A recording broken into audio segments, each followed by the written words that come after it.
What up, guys? Your boy Quake back with a brand new episode of the Diverse Mentality Podcast, number 335. And once again, everybody, I apologize for these past probably 2 weeks. A lot has been going on in my life, so a lot of the stuff hasn't really been consistent, and what I haven't been able to really work. My dad's been in the hospital in the ICU, and we've been having to be there to support him, and just a lot of stuff going on, personally in my life, and trying just to kind of keep things balanced. And I just decided, hey, let me take a little quick hiatus. There really wasn't much news on the days that in the 2 episodes that I did miss, or like that week that I missed. So I was like, you know what, let me just take this hiatus. Let me focus on things going on with my family, and get back to work when things are going again in the news. And boy, are they going again. Jay-Z has been dragging something insane. 50's trolling Young Buck again. A lot of stuff happening. People are getting sued left and right. So let's go over first the news. And this happened a while ago, actually. I want to say like 6 or 7 days ago, maybe a week ago. And that's Eminem's mother dying at the age of 69 due to lung cancer. So according to TMZ, Nelson passed away, which is Debbie Nelson, her name, on Monday night, December 2nd, in St. Joseph's, Missouri, following her battle with the illness, which is lung cancer. Eminem has not yet publicly commented on her death. Debbie's cancer's diagnosis was made public in September, with In Touch Weekly reporting that she was terminally ill and didn't have long left to live. The outlet added that M had been looking after his sick mother financially for a number of years, but had not spoken to her for a long time. Debbie previously battled breast cancer, telling the Village Voice in 2018, "I'm still under doctor's care, which I probably will be for a while. Basically, a lot of stuff is hereditary, but that happens. Cancers and heart disease and all that, and all the genetic things. I worry about my boys having high blood pressure and things." Eminem and Debbie Nelson had a complicated relationship. Yeah, they'll just go over the history, but it was interesting when she passed away. The comments, you'd be surprised at how many people don't know that Eminem and his mom have basically mended their relationship. Like, they're good with each other. We got clarification on that on Headlights, and how Eminem, never wants to perform Clean Out My Closet again, and how he still appreciated his mother despite her having her flaws. At least she didn't leave, Eminem and, his brother stranded, which she could have done. She could have also just been like, you know what, I don't want these kids. I don't care about them, and just left them, just like his father did. His father passed away a couple of years ago. M never even mentions the guy, doesn't even care, and he shouldn't, because the father just leaves like that and leaves mother to be single mother that has to deal with raising kids. She was probably under a lot of stress, dealt with a lot of things, got involved with drugs, all that type of stuff. A lot of people were quoting the line of, "You should see Haley, she's beautiful, but you'll never see her. You'll never see her at your funeral," whatever. That's that Clean Out My Closet song. A lot of people were quoting that, and I was like, you guys clearly aren't really Eminem fans. You would have known that relationship was mended a while ago, back in 2013, at least, when we knew that it was mended based off the Headlights song. And I love the song Headlights. That's one of the few songs out of the Marshall Mathers LP2 that I actually like. I'm not a fan of the Marshall Mathers LP2. That album is not that good. I'm not going to get into all that, but rest in peace to Eminem's mom, battling breast cancer and then lung cancer. It's a hell of a fight, man. It's hard to just fight one cancer, let alone one that you beat and then another one coming at you from a different angle. 69 is decently old. It's not like, I consider like really old 80 and above. I think 50s, 60s, somewhat 70s, depends. I still consider like old, but I don't consider really old. Like really old is 80 and above. Like that's, you're lucky if you make it to 80 and above. The average person makes it to like 76 or 77. So if you make it, past that, I think you are more than blessed, and you just take it day by day and appreciate whatever time you have here at that point. If you die before the average age, then, it's sad at that point. At least that's how I look at it, because not everybody can live forever, right? I understand that people get upset when their grandparents die and stuff like that, but hey, Granny was 94. It was bound to happen, right? And I'm sure Granny in her mind was like, hey, it's time for me to go. There's at least the people that die at old just because of old age. Hey, that's a blessing, man, because everybody eventually has to transition to the next realm eventually. But yeah, I wonder if Eminem's ever going to talk about this in music. I don't think he's going to release a public statement or anything like that, but I wonder if he's ever going to mention this in his music in the future. It'd be interesting, man. I think it's definitely something that he should talk about. But yeah, sad news on that end, and condolences to Eminem and his family. Lil Durk's lawyers have officially spoken on the murder for hire charge that Lil Durk got. So let's go over the article. Lil Durk's attorneys have claimed that prosecutors have no substantial evidence against the Chicago rapper despite charging him with murder for hire. Durk's team of attorneys, made up of Drew Findling and Marissa Goldberg of the Findling law firm, PC, along with Jonathan Brayman and Christy O'Connor, allege that the prosecution using the rapper's lyrics is a sign that they have little to real evidence against their client. They said at TMZ, when you see an artist's rap lyrics quoted as evidence against them, it is a glaring indication that there is no real evidence against that person. According to prosecutors, Durk detailed the lead up to the 2022 murder of his rap rival Quantarano's cousin, Lil Pab, on the Babyface Ray song Wonderful Wayne and Jackie Boy. On the track, he rapped, "Told me they got an Addy, go. Got location, go. Green light, go. Look on the news and see your son. You screaming, no, no." While the song was released after the murder took place, Durk's attorneys deny that there is any relation between the track and the fatal shooting. They said the claims in the incident against Mr. Banks Durk are false and lacking in the most basic due diligence. The real truth is that Durk Banks is a Grammy award-winning artist and dedicated father and a loving husband. That's who he is. Stop trying to paint this picture of this guy. He is the most wholesome person that there is. I love how these lawyers say Grammy winning. Hey, he is a Grammy winning artist, so I'm not going to not take that from him. They added Mr. Banks has been intensely committed to giving back to Chicago community. He loves through his Neighborhood Heroes Foundation and has put on more than a dozen charitable events over the last few years. He is looking forward to fighting against these false allegations in court. Yeah, I mean, that's what the lawyer's job too, is to paint the best picture of their client. And, they do a great job of that. But yeah, if all they got is lyrics, they're cooked. But I don't know, man. I don't think they would file charges just based off of lyrics.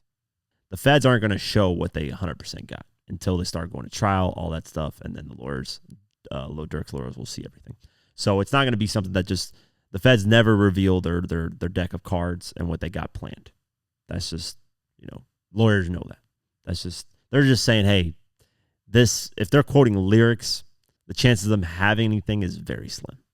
And yeah, I mean, I don't know. If you're booking things off of somebody's company, they found out, hey, it was OTF paying for these flights to go to this area and do these things. So clearly there's something there. They have something. They wouldn't just charge Lil Durk if they didn't have anything legitimate. They just quoted lyrics because they're probably like, hey, look, this guy's been talking about it. And it's clear as day he's talking about this stuff. Like, come on, guys. This isn't no entertainment. The way he's detailing it is exactly the way it happened in real life. So anybody that thinks it's just entertainment purposes, there's a certain extent where I'm willing to accept that, but at a certain point, you need to take responsibility for those dumbass lyrics that you're writing, talking about your real life events. Don't talk about your shootings, who you hired, what you're doing to your ops. You're just a straight moron if you're doing that.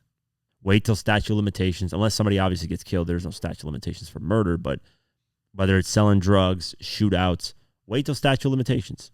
Give it time and then talk about it. I've heard a lot of rappers, older rappers, talk about things that they never talked about before, and they know the statute of limitations is up, so they're free to talk about it. I think Fat Joe, he recently did an interview.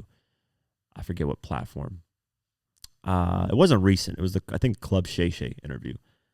And he talked about an incident where, he was involved in some shooting with drugs, and, he talked about it, and he said, hey, I'm only talking about this because statute of limitations has been up fairly recently, so I can talk about it.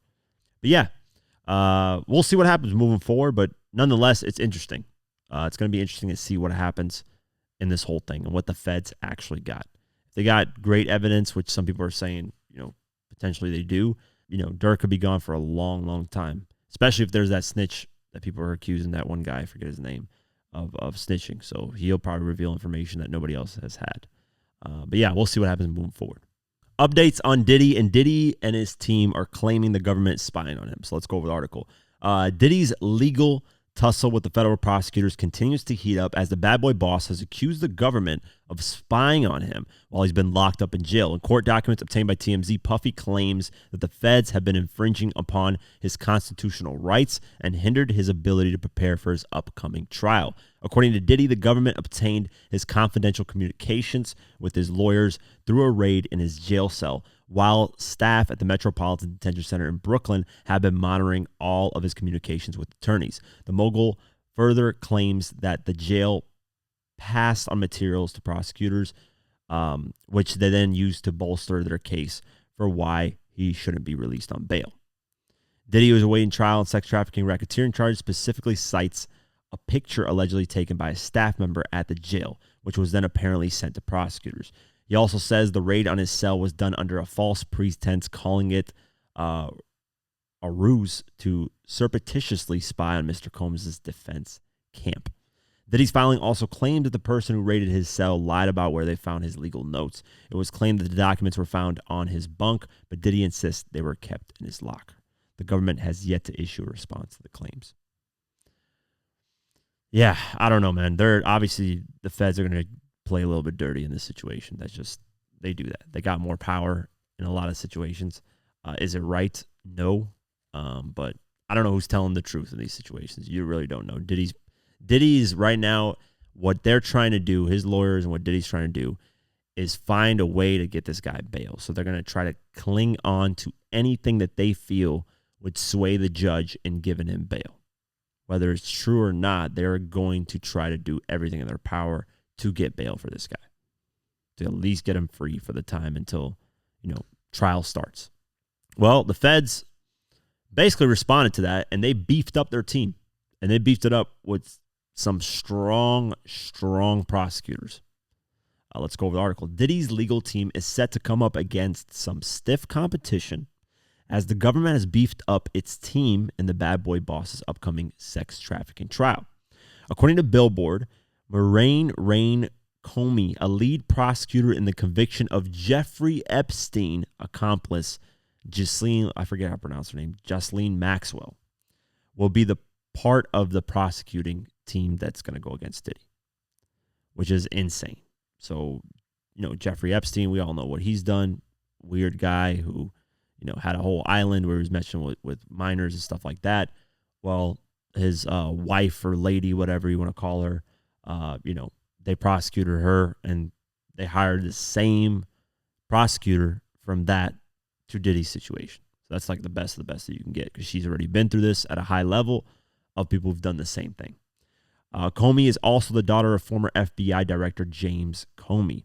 Diddy, meanwhile, made two high-profile powered hirings of his own in October in the form of Alexandra Shapiro, no relation to famed defense attorney Robert Shapiro, and Anthony Rico, who joined his existing lawyer, Mark Angifilo.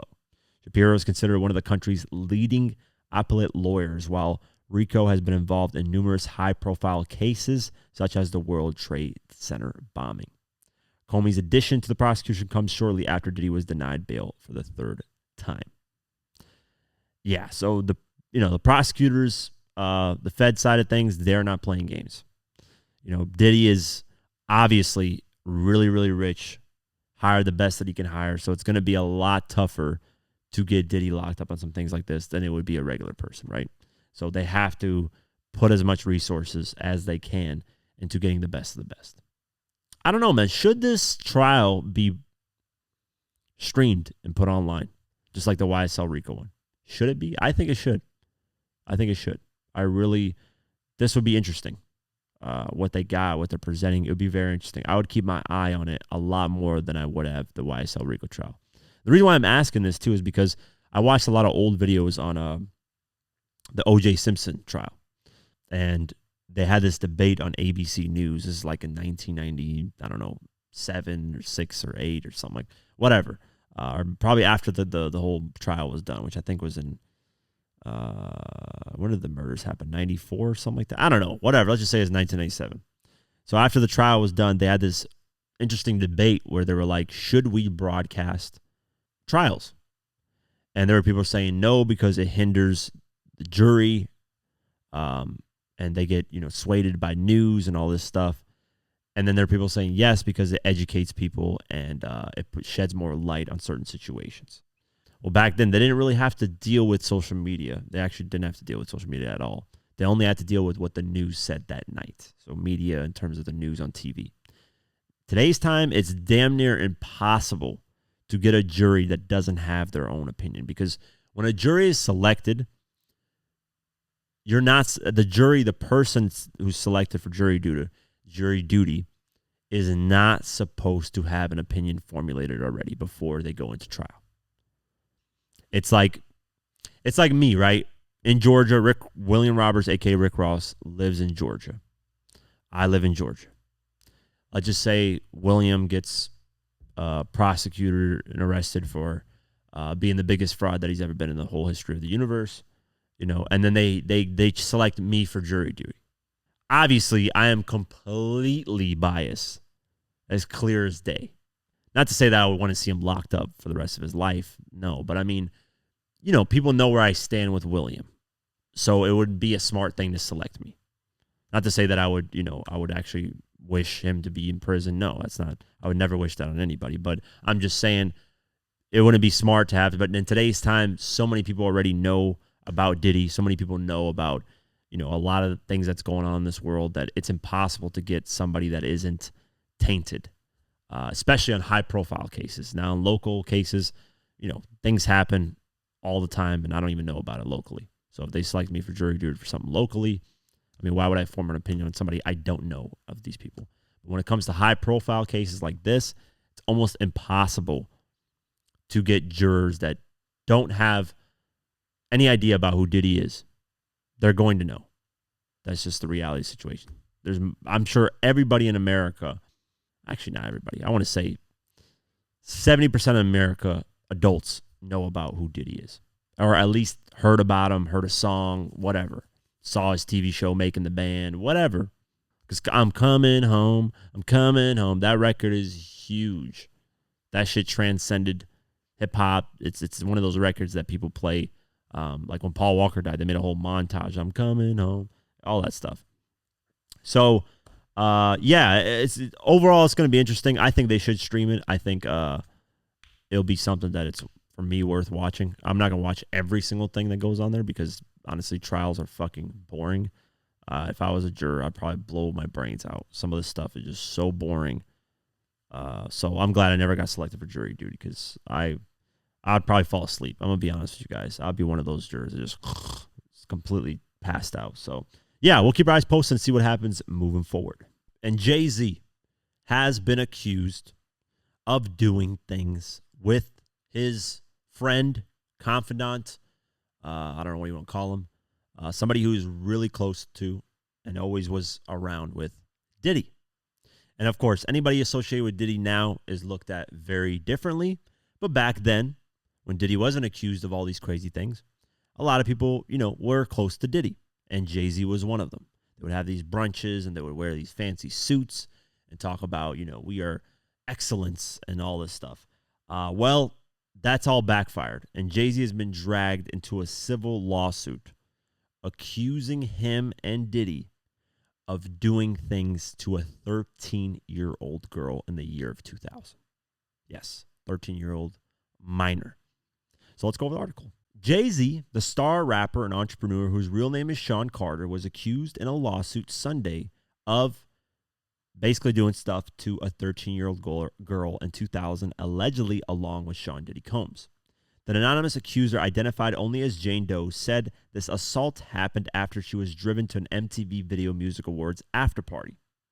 The federal lawsuit was originally filed in October in the Southern District of New York, listing Combs as a defendant. It was refiled Sunday to include Jay-Z, a.k.a. Carter. Carter called the allegations idiotic. So he did. Jay-Z responded. It was released through Rock Nation. It wasn't released through Jay-Z himself on his social medias because he doesn't really use them. But you can tell this is what Jay-Z wrote. It's not like a PR written type of letter. So let's go over what Jay-Z, has responded to. And then Tony Busby, the lawyer that filed this lawsuit, responded to what Jay-Z said, which is interesting in itself. So this is what Rock Nation posted, a.k.a. what Jay-Z said. My lawyer received a blackmail attempt called a demand letter from a lawyer, quote lawyer, meaning like this guy's not really a lawyer, named Tony Busby. What he had calculated was the nature of these allegations and the public scrutiny would make me want to settle. No, sir. He had the opposite effect. It made me want to expose you for the fraud you are in a very public fashion. So no, I will not give you one red penny. These allegations are so heinous in nature that I implore you to file a criminal complaint, not a civil one. Whoever would commit such a crime against a minor should be locked away. Would you not agree? These alleged victims would deserve real justice if that were the case. This lawyer, who I've done a bit of research on, seems to have a pattern of these type of theatrics. I have no idea how you have come to be such a deplorable human, Mr. Busby. But I promise you I have seen your kind many times over. I'm more than prepared to deal with your type. You claim to be a Marine. Marines are known for their valor. You have neither honor nor dignity. My only heartbreak is for my family. My wife and I will have to sit our children down, one of whom is at the age where her friends will surely see the press and ask questions about the nature of these claims and explain the cruelty and greed of people. I mourn yet another loss of innocence. Children should not have to endure such at their young age. It is unfair to have to try to understand inexplicable degrees of malice meant to destroy families and human spirit. My heart and support goes out to the true victims in the world who have to watch how their life story is dressed in costume for profitability by this ambulance chaser in a cheap suit.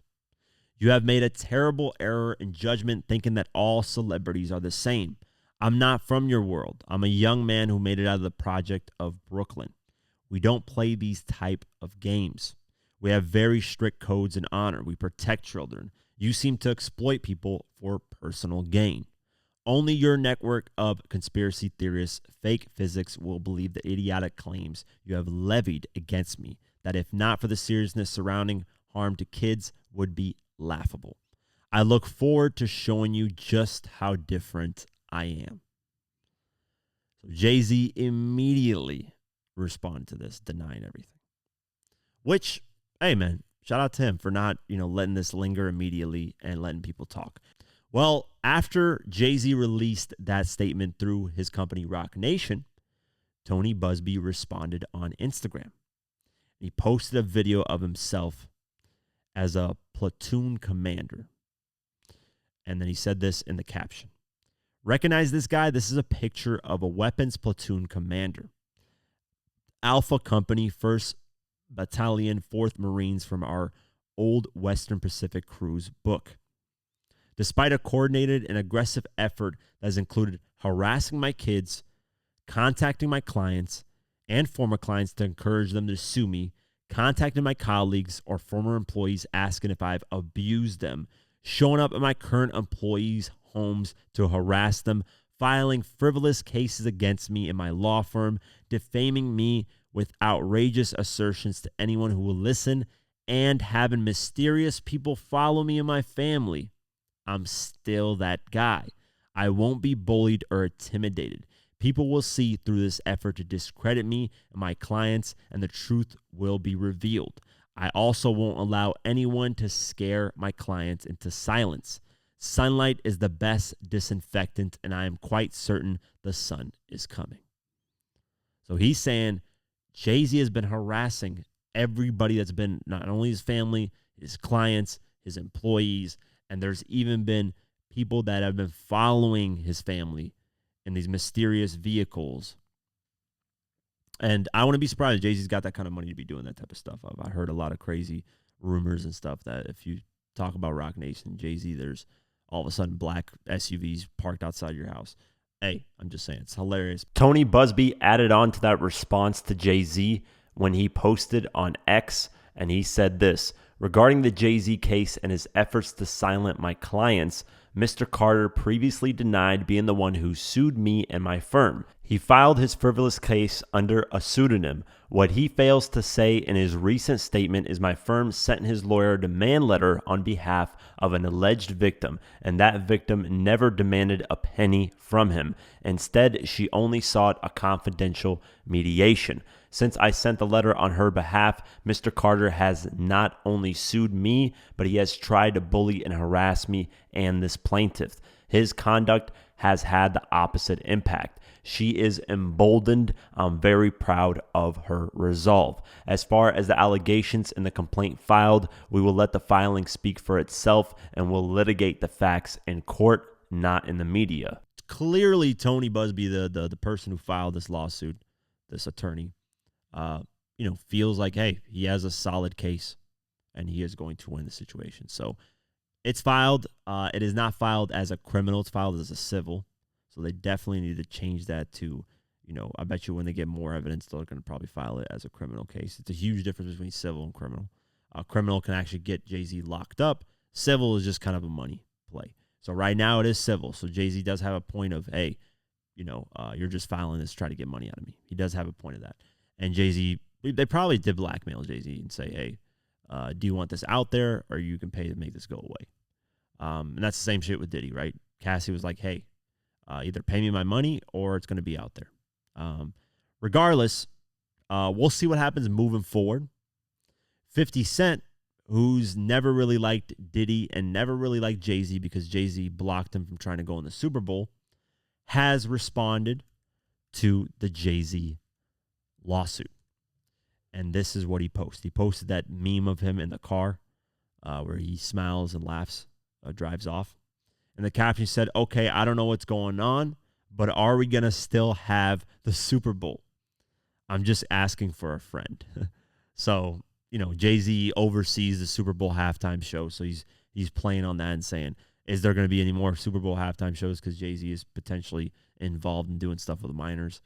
Who knows? Will this affect Jay-Z's brand and image? Will companies start to drop him is basically what 50 is saying.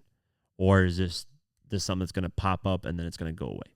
50 then posted also his channel that he's gotten launched in 50 Cent Action, which comes out December 10th. And he said, please do not come to my page and looking for trouble, LOL. 50 Cent added on to his response to what's going on with Jay-Z and posted a U.S. Weekly post from Instagram where allegedly Beyonce's mom, Tina Knowles, liked a post about the lawsuit accusing Jay-Z of rape. 50 posted that. In the caption, he said, damn it, man.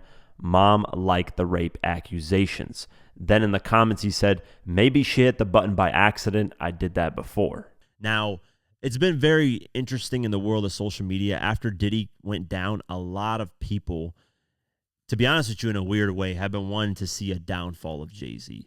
It's been this weird thing that just people have been hoping that something happens to Jay-Z as well. Or they have a feeling that, hey, Jay-Z's involved in some way, right? As much as I troll Jay-Z, because I'm a 50 fan, I troll Jay-Z a lot. I never was like, oh, he's probably doing these type of things or he's doing these things with people and he probably did stuff with Diddy. You can't throw that on people. That's messed up, guys. I don't care who you are. This guy, at the end of the day, even though he's a celebrity, and the best way 50 words it is, celebrity is basically public property. Of course, everybody can speak on celebrities and talk about them, whatever.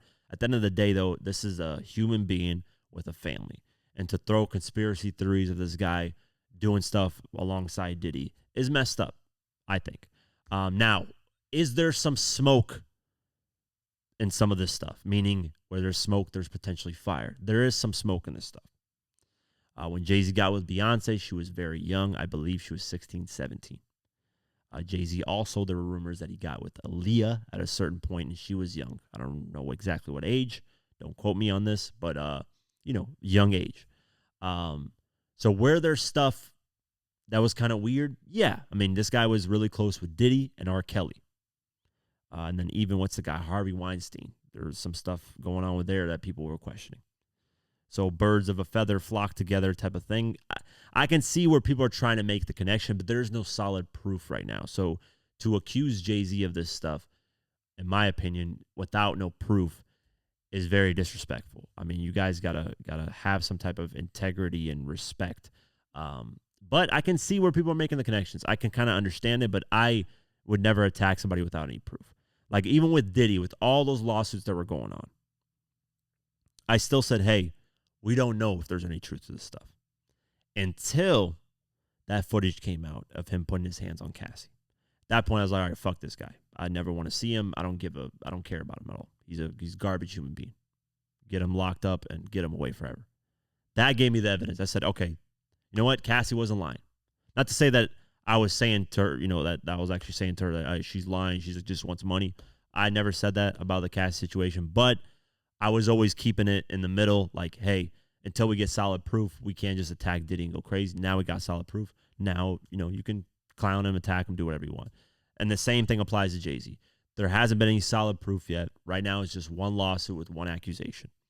And there's some people saying that, hey, if you live in Houston, Tony Busby has always been a kind of weird attorney, and he's always tried to, manipulate things. I don't know. I don't know what's going to happen moving forward, but I do know it's going to be interesting. There have been a lot of people on the internet that have always wanted to see Jay-Z's downfall when it comes to this stuff. And I don't know. It's going to be interesting to see what Dame Dash says. Dame Dash, somebody that was around Jay-Z a lot of times during those times, early 2000s, late 90s, whatever. So maybe he has some insight and something to share, but he's always questioned Jay-Z of how, he's still with R. Kelly through that time of when they were doing collab albums, and he's always kind of found Jay-Z a little weird in certain situations, but it's going to be interesting to see what he says as well. But yeah, overall crazy, man. We'll keep our eyes posted and see what happens moving forward. Now that Young Thug is a free man, he kind of regrets it. Why? Let's go over the article. Young Thug regrets accepting a plea deal in his YSL RICO case, according to his lawyer, Keith Adams. Adams, who represented Thug alongside Brian Steele and others in the lengthy and controversial trial, appeared on YouTube channel The Fit Lawyer ATL on Thursday, December 5th, to talk about the case now that it's finally over. They asked about Thugger's reaction to the two remaining defendants, Yacht Gotti and Shannon Stillwell, being acquitted of all charges, with the exception of a gun charge for Stillwell and walking free. The attorney said, Jeffrey Young Thug called me about 5 minutes after that verdict came down. His reaction was twofold. He was happy for Gotti and Stillwell, very happy. He was happy that they're coming home. There was a part of him, I think, that was thinking, we probably should have gone all the way because we would have been walking out there with a not guilty verdict as well. And then he says, I agree we would have, and we wanted to. There came a point where Jeffrey made a decision to enter that plea and go home that day, and he did. So his reaction, he was happy for them, but there was a little bit of regret on his part. But overall, he's still doing great. He's happy to be home. He's out in L.A. He's doing just fine, and he's going to be doing just fine. So interesting, man.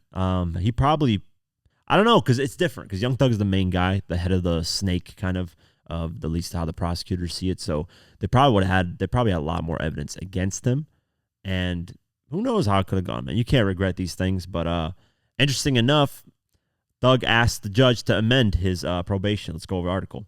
Young Thug's legal team has submitted a motion to modify one of the probation conditions included in his plea agreement for the YSL RICO case.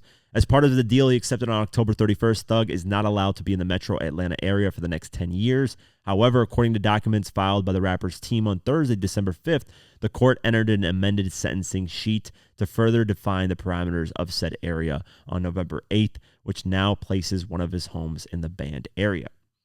Mr. Williams has a family in Metro Atlanta area, specifically in Atlanta, Georgia area, and respectfully requests the ability to reside at the times and visit in his home located in the city in the attached under sealed document so that they can have family gatherings for holidays and other lawful reasons with his family, friends, and business associates, which is a home already owned by Mr. Williams, the document reads. They also note his parole officer has no objection on the matter. The judge has yet to rule. So that's what I'm saying with this plea thing. It's going to take a while he has to be like on straight edge, can't mess up. Yeah, so maybe he does regret taking the plea deal, but hey, man, you're out. Just do good. Don't mess up. And it's going to be very hard, man. I don't know. I forgot how long the plea deal is, but it's really long. It's going to be very, very hard as an artist to follow every rule. There's going to be something Thug messes up, and they're just going to use that against him and put him right back in. I hope it never happens, but hey, I can see why he has some type of regret because he sees other people in the trial going away basically free and not having to deal with, having restrictions and all this stuff. So we'll see what happens moving forward. Kanye West is facing a $150 million lawsuit, and it's over graphic text, which is insane, just for text messages. Let's go with the article. Kanye has been accused of sending graphic text messages to a Jewish employee in an upcoming lawsuit seeking $150 million from the rapper. According to the Mirror US, a former employee of West's Yeezy company is accusing the mogul of religious discrimination, sexual harassment, and whistleblower retaliation termination. The anonymous person, identified only as Jane Doe, is set to file the lawsuit in the coming weeks, and it will include text messages from Kanye, which are described as extremely graphic and grotesque. It is further claimed that the rapper used anti-Semitic language in the messages, which are said to be sexually explicit in nature. A source told the publication that anti-Semitism that is contained in these direct messages are worse than anything he has ever said on public platforms or included in former cases. The former employee claimed that they shared the messages with higher-ups, but soon afterwards they were terminated from their role at Yeezy. The plaintiff's lawyer also said in a statement, "Our client was significantly disrespected, verbally antagonized, and faced a very hostile work environment. When she shared text messages from Mr. West with her superiors to show how she was being treated, she was quickly terminated after almost a year of diligent work. It's time that Mr. West is held accountable for his actions towards his female employees in front of a jury.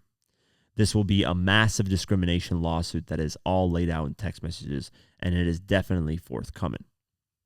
The former employee claims that she was badly affected by Kanye's treatment and was forced to go on anxiety medication. She also claims that she has tried to resolve the matter privately, but Ye is ignoring the situation. The plaintiff is asking for $150 million in damages. Kanye has not responded to the allegations. First off, $150 million, where the fuck did you come up with that number? Over text messages? Come on. There's no way that text messages cause you that much distress, even if you're on anxiety medication. $150 million? What the fuck you got, Jill Clinton? Chris Tucker saying Rush Hour, man. Come on. You crazy $150 million. What the fuck? How do you come? I don't understand in America. There has to be like a limit on what is reasonable for a lawsuit depending on the situation. Like Cassie, what Diddy did to Cassie, she could ask for $150 million. And I'd be like, you know what? She deserves that. She got like $30 million, but she definitely deserves $150 million. I would see that. Hey, the guy abused her for a decade and damn near killed her at the end of the day, at least based off what she said. She deserves $150 million. But for some text messages, sue for like $1 million to maybe $5 million. Try your luck at 10 at best. But come on. These are text messages at the end of the day. I don't care how grotesque they are. They're text messages. There's no actions behind it. That's it. Now, if you actually follow the actions and she had like video footage of him doing crazy stuff to her, okay, I could see the $150 million. I'd be like, you know what? She probably has a case here, but text messages are not going to get you $150 million. The dumbest lawsuit ever. Maybe she'll be awarded $5 million if she's lucky.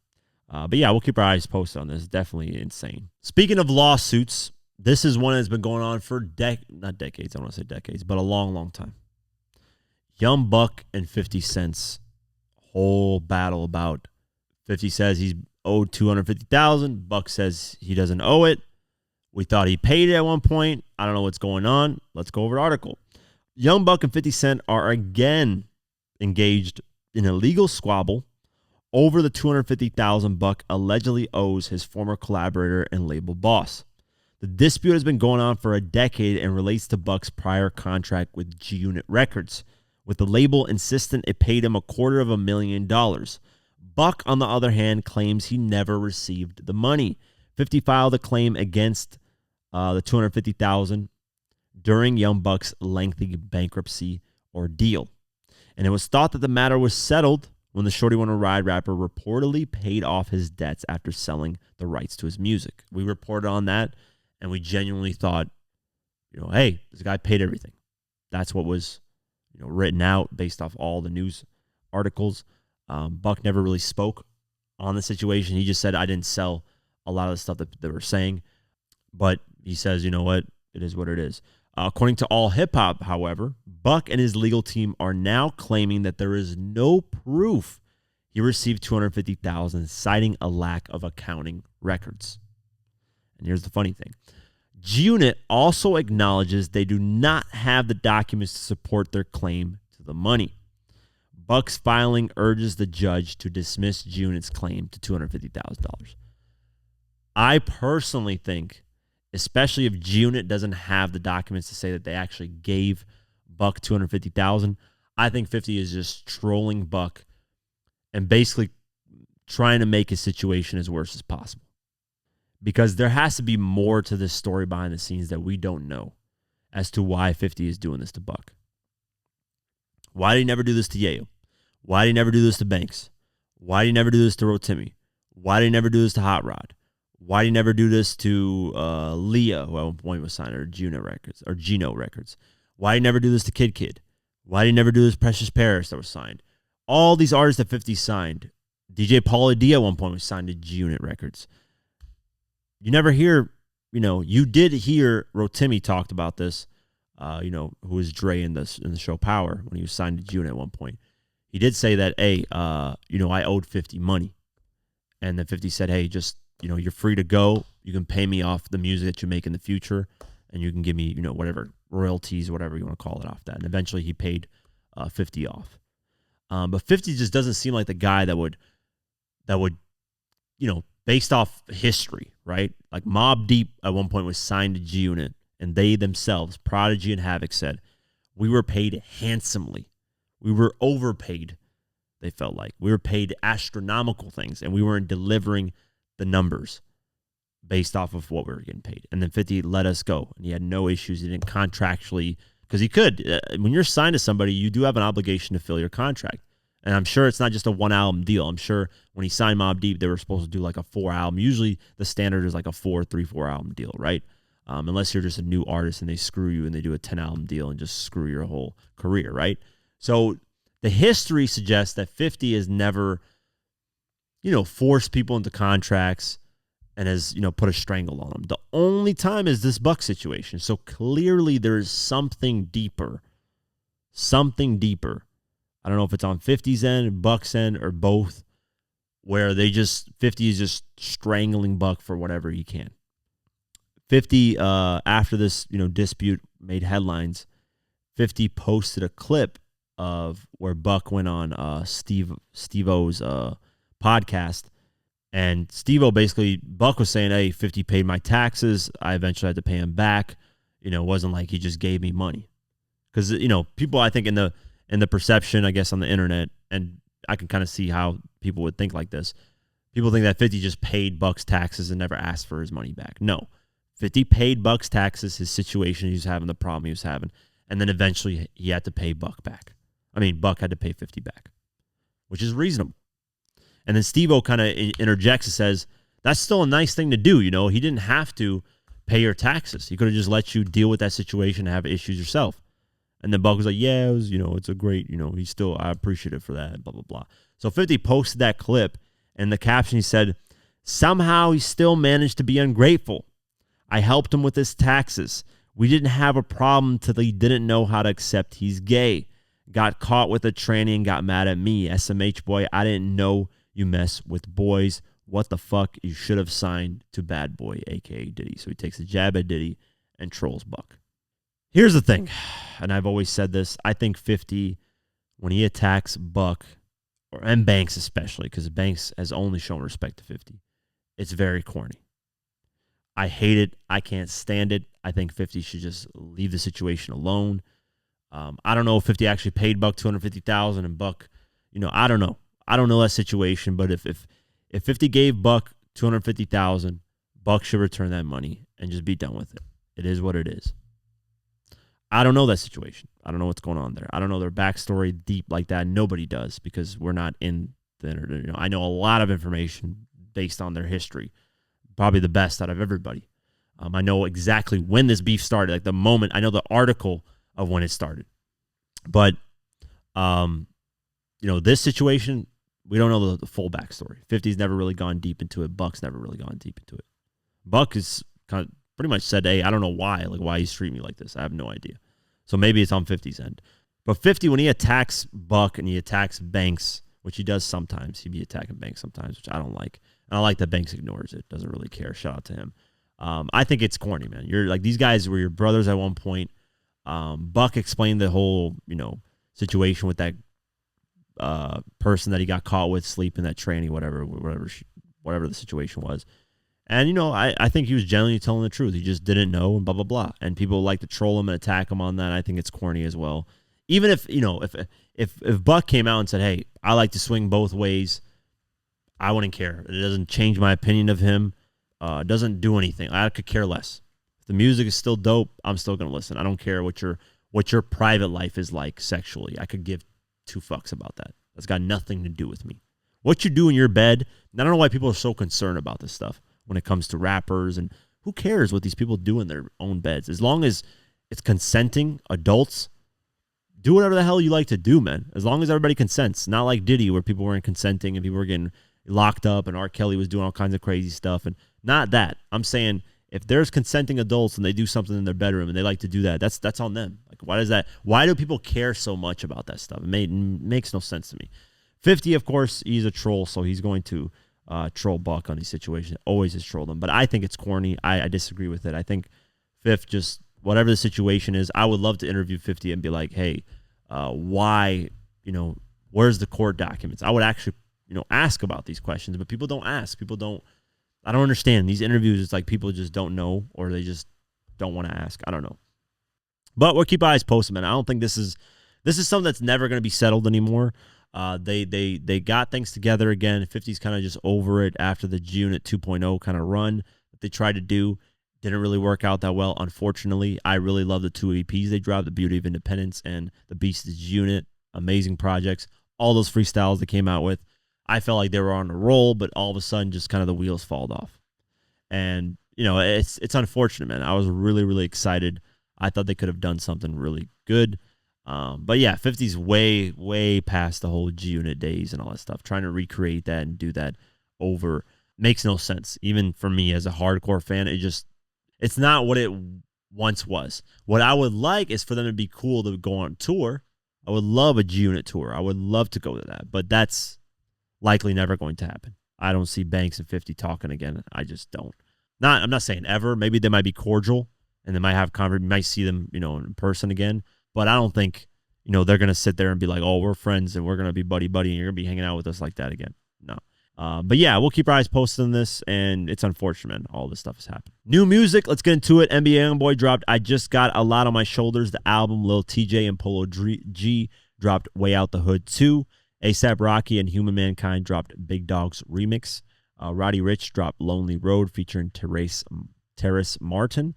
Skepta dropped Alpha Omega. Russ dropped How Long. Quavo dropped Georgia Ways featuring Luke Bryan and Teddy Swims. That's interesting collaboration. Bossman D-Lo dropped D-Lo Curry, the album. Tory Lanez dropped Prison Tape single. And that's it for new music releases. Album sales. Shout out to Kendrick Lamar. He did a first week sales of about 320,000 first week. Great numbers. On the last podcast episode, I predicted like 250 to 300, somewhere around there. So I pretty much nailed it. Not on the dot, but around there. Second week, we're going to talk about second week sales. Taylor Swift is somehow number one. I don't know, she released another vinyl version of her album, and her fans I don't want to say disrespectful things, but they're that crazy over that they're willing to buy the same album 10 million times over. I don't know how she does it, but she dropped a vinyl of her album, The Tortured Poets Department, and is back at number one with 403,000 sold, which is insane. Kendrick Lamar is at number two with GNX at 163,000 sold the second week, which is still great numbers.